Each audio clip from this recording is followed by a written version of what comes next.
13 अप्रैल 2023 की वो तारीख जब झांसी में यूपी एसटीएफ की टीम ने अतीक अहमद के बेटे और 5 लाख के इनामी असद और उसके साथी मोहम्मद गुलाम को एनकाउंटर में मार गिराया। एनकाउंटर हुआ तो तमाम लोगों ने सवाल खड़े किए, लेकिन अब उसी टीम को भारत सरकार के गृह मंत्रालय ने गैलेंट्री मेडल देने का फैसला किया है, ऐलान किया है। और यह पहली बार है जब उत्तर प्रदेश से 1 दर्जन से अधिक पुलिस कर्मियों को यह गैलेंट्री मेडल उनकी वीरता के लिए दिया जाएगा। इसी पर हमारे साथ बात करने के लिए यूपी एसटीएफ के चीफ और उत्तर प्रदेश के ADG law and order Amitabh Yash ji हैं। सर, सबसे पहले तो इस बधाई की एसटीएफ की टीम और यूपी पुलिस को अब तक मुझे लगता है कि 10 सालों में सबसे ज्यादा इस बार गैलेंट्री मिली है। किसको श्रेय और कैसे ये पहुंचा? क्योंकि कुछ सालों तक तो ऐसा हाल था कि एक भी नाम नहीं जाते थे गैलेंट्री के लिए। ये बिल्कुल सत्य है कि इस बार 17 गैलेंट्री मेडल्स यूपी पुलिस को प्राप्त हुए हैं। ये पिछले कई वर्षों में या पिछले 1 दशक में सर्वाधिक है और इसका श्रेय उत्तर प्रदेश सरकार के माननीय मुख्यमंत्री जी को, उनके प्रेरणा को, उत्तर प्रदेश पुलिस के लीडर और डीजीपी को पूरी तरह से जाता है। इन टीम्स को मोटिवेट किया गया था। इन टीम्स को पहले से मालूम था कि ये जब भी कोई मेहनत करेंगे तो उन्हें उसका पुरस्कार मिलेगा। जो भी जिन भी ऑफिसर्स ने अच्छा काम किया उन सभी को पुरस्कृत किया गया है और ख़ास करके जिन लोगों ने करेजियस एक्ट्स किए हैं, कॉन्स्पिकुअस गैलेंट्री का काम किया है, उन्हें भारत सरकार के गृह मंत्रालय से पुलिस मेडल फॉर गैलेंट्री भी दिया गया है। इस बार 17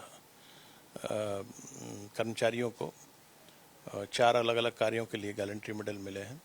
इसमें असद और गुलाम के साथ पुलिस इंगेजमेंट में उसे मार गिराने वाली टीम, जिसको लीड कर रहे थे डिप्टी एसपी विमल सिंह और डिप्टी एसपी नवेंदु, उनके अलावा 4 अन्य कर्मचारी, इनको गैलेंट्री मेडल प्राप्त हुआ है। साथ ही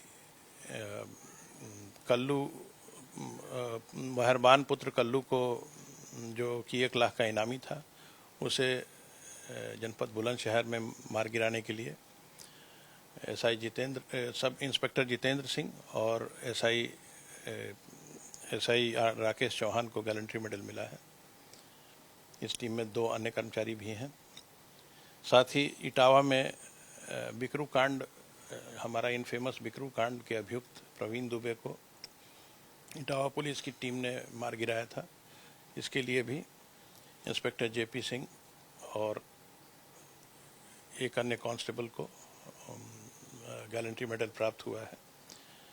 आदित्य राणा, जो कि 2.5 लाख का इनामी था, दुर्दांत अपराधी था और पुलिस कस्टडी, जुडिशियल कस्टडी से फरार हो गया था, इसके साथ पुलिस इंगेजमेंट में इसको मार गिराने के लिए इंस्पेक्टर राजीव चौधरी तथा 4 अन्य कर्मचारियों को गैलेंट्री मेडल प्राप्त हुआ है। कुल 17 गैलेंट्री मेडल काफ़ी लंबे समय में एक रिकॉर्ड है और ये पुलिस बल का मनोबल ऊंचा करेंगे।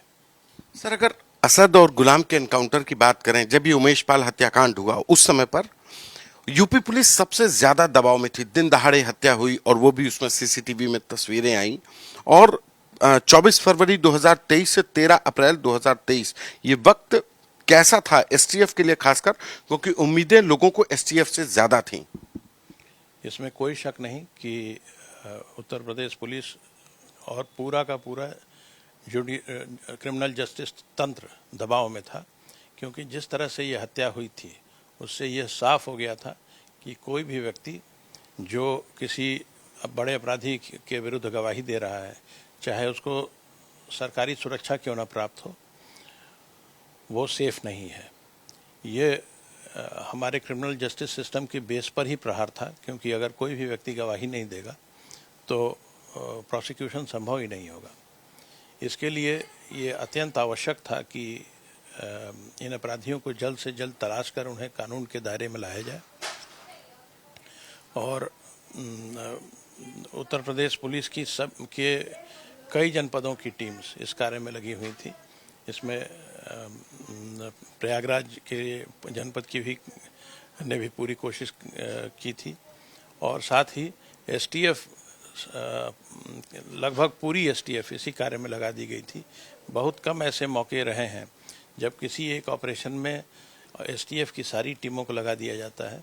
ये उन एक मौके में से था और लगातार 48 दिन के प्रयास के बाद फाइनली एसटीएफ को सफलता मिली और इन दो अपराधियों को झांसी में एंगेज करने का मौका मिला, जिसमें ये दोनों मारे गए। जब असद और गुलाम का एनकाउंटर हुआ उस समय तमाम लोगों ने, संस्थाओं ने, कुछ निजी लोगों ने सवाल खड़े किए एसटीएफ के एनकाउंटर को लेकर के। वो वक्त एक तरफ आपको वो चुनौती मीट आउट करनी थी, चैलेंज मीट आउट करना था, एक्सपेक्टेशंस एक आम पब्लिक और गवर्नमेंट की थी, और दूसरी तरफ ऐसा क्रिटिसिज्म।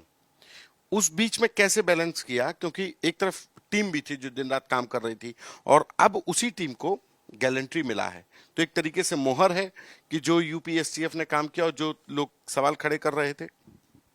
ये कोई नई बात नहीं है कि किसी भी बड़े काम पर सवाल खड़े किए जाएं और किसी भी डेमोक्रेटिक प्रोसेस में सभी को हक होता है हर चीज़ को पर प्रश्न पूछने का, चाहे वो सामाजिक संगठन हो, चाहे वो इंडिविजुअल्स हो, मीडिया हो।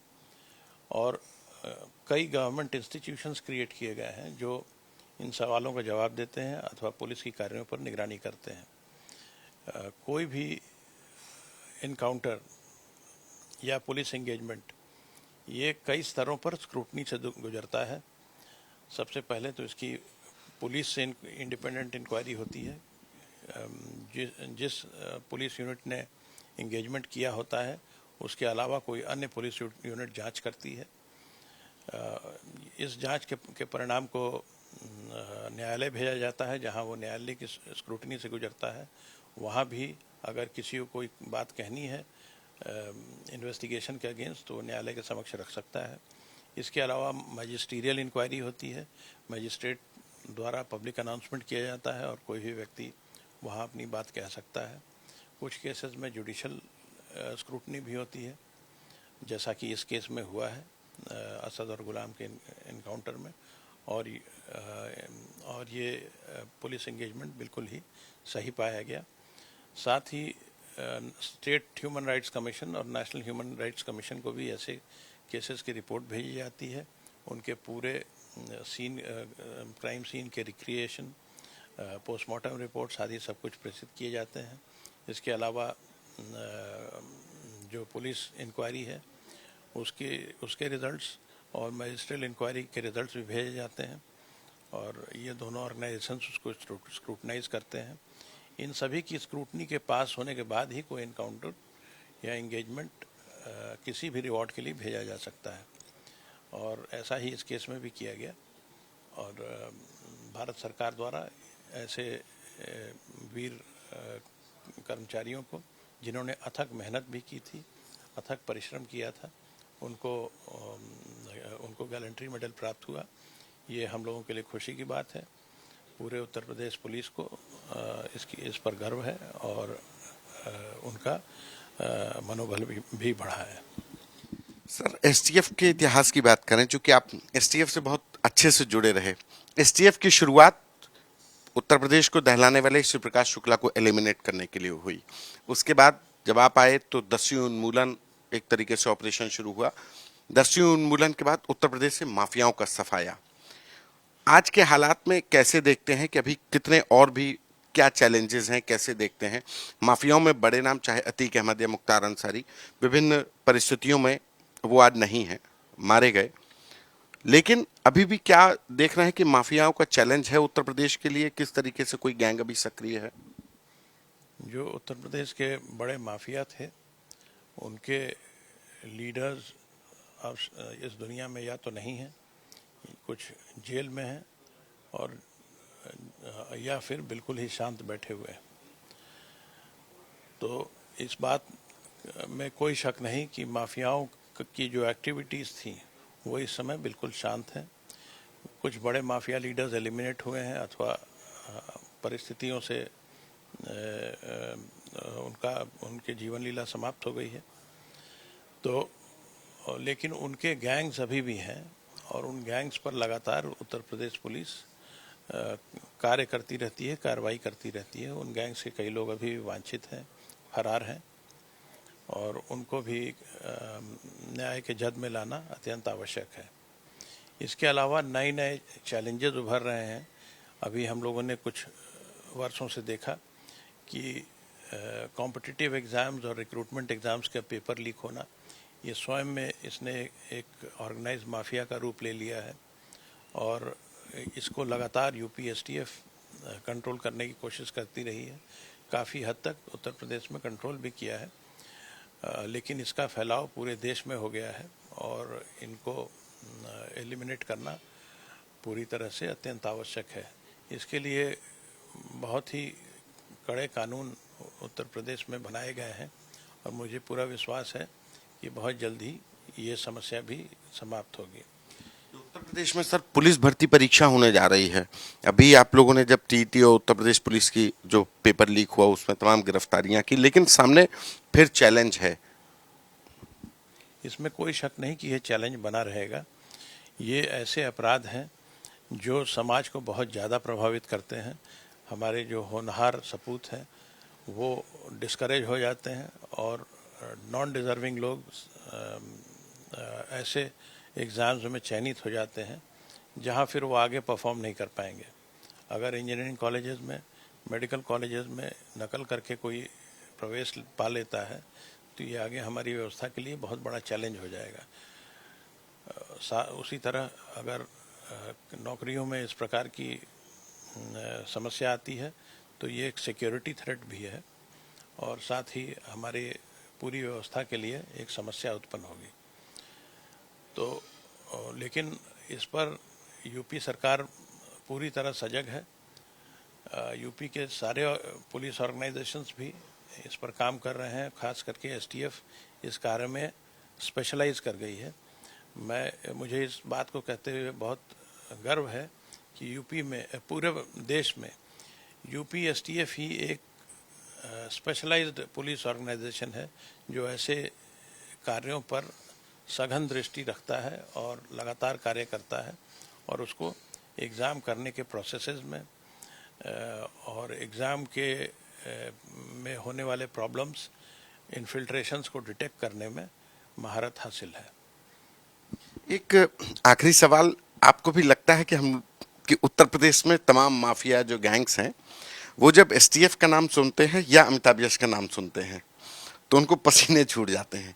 ये आप लोगों से आपसे किसी ने कहा कि इस समय पे एसटीएफ का नाम सुन करके माफिया भाग गए, माफिया कह रहे हैं कि भैया इस समय कुछ मत करना है, मार दिए जाएंगे या जेल भेज दिए जाएंगे? वो एक अभी ये वो दौर चल रहा है, लंबे वक्त के बाद एसटीएफ का ये दौर देखने को मिला।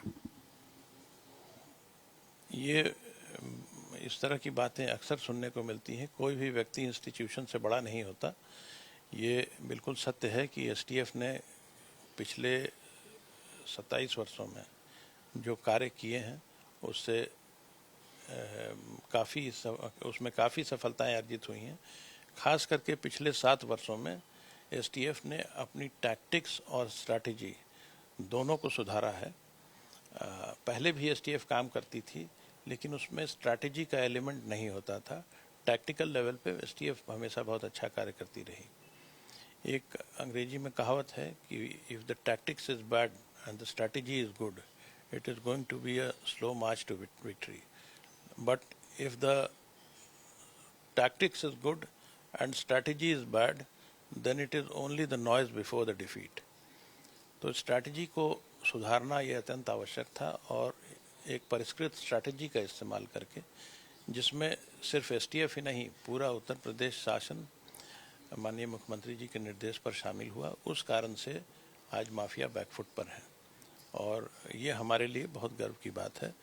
लेकिन ये कार्य अभी समाप्त नहीं हुआ है और इसको लगातार आगे ले जाने की आवश्यकता है ताकि ये ब्राउन कॉलर क्राइम जल्द से जल्द एलिमिनेट हो सके हमारी सोसाइटी से। एक आखिरी सवाल, उन बच्चों से क्या कहेंगे जो परीक्षाएं दे रहे हैं, और खास करके सिपाही भर्ती परीक्षा के लिए? अब वो 5 दिन की परीक्षा होगी, अब 5 दिनों में परीक्षाएं होंगी, करीब 50 लाख अभ्यर्थी बैठेंगे।